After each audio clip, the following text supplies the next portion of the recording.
ओम सत्य ज्ञान संदेश। विषय संख्या 3। मोक्ष प्राप्ति में निर्णायक शुद्ध ज्ञान।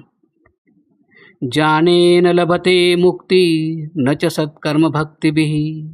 शुद्ध ज्ञाने भवेत् यज्ञो द्वावन्यो तु सहायको। भावार्थ। आत्यंतिक तथा पूर्ण आनंद की प्राप्ति के लिए मुमुक्षु जन शुद्ध ज्ञान के द्वारा मुक्ति को प्राप्त करते हैं। हमें यह ध्यान रहे कि शुद्ध ज्ञान, शुद्ध कर्म और शुद्ध उपासना से मोक्ष प्राप्ति होती है, किंतु मोक्ष प्राप्ति की अंतिम तथा निर्णायक कसौटी शुद्ध ज्ञान ही होती है। शुद्ध कर्म तथा शुद्ध उपासना शुद्ध ज्ञान को प्राप्त करने में सहायक होते हैं। ये दोनों मोक्ष प्राप्ति में परंपराया सहायक साधन बनते हैं। इतना ही नहीं, ईश्वर भी साधन बनता है साध्य रूपी मोक्ष को प्राप्त करने के लिए।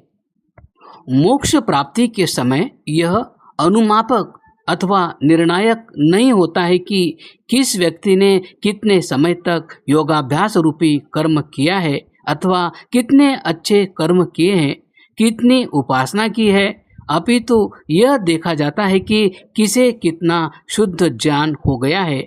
चाहे कोई व्यक्ति 10 जन्म में प्रयास करते हुए भी सफल नहीं हुआ हो, किंतु कोई व्यक्ति 1-2 जन्म में भी शुद्ध ज्ञान प्राप्त करने में सफल हो सकता है। कहने का तात्पर्य यह नहीं है कि कर्म और उपासना छोड़ देने चाहिए, क्योंकि शुद्ध कर्म और शुद्ध उपासना इन दोनों के बिना शुद्ध ज्ञान का प्राप्त होना असंभव ही होता है। अतः मोक्ष प्राप्ति में मुख्य साधन कसौटी शुद्ध ज्ञान है तथा आधार रूप में शुद्ध कर्म तथा शुद्ध उपासना है। जैसे परीक्षा में उत्तीर्ण होने के लिए यह नहीं देखा जाता कि कौन सा विद्यार्थी कितने घंटे पढ़कर आया है, अलग ट्यूशन कोचिंग सेंटर में गया या नहीं, केवल ज्ञान देखा जाता है। ज्ञान ही मोक्ष प्राप्ति की कसौटी है।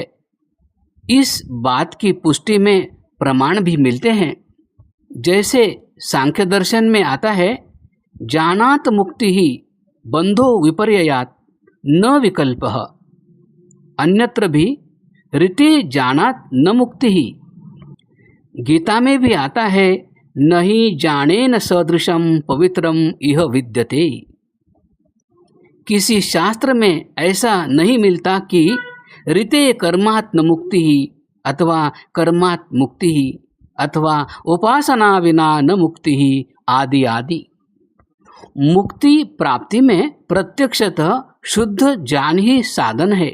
शुद्ध ज्ञान, शुद्ध कर्म, शुद्ध उपासना में से किसी एक को अपनाकर हम मुक्ति को प्राप्त नहीं कर सकते। इन तीनों में से किसी एक को अथवा किन्हीं 2 को चुनने का विकल्प नहीं होता। वर्तमान समाज में प्रायः देखा जाता है, कोई व्यक्ति अथवा कोई संप्रदाय ज्ञान, कर्म, उपासना इन तीनों में से एक को अथवा 2 को साधन समझकर एक में अथवा दोनों में ही पुरुषार्थ करते रहते हैं।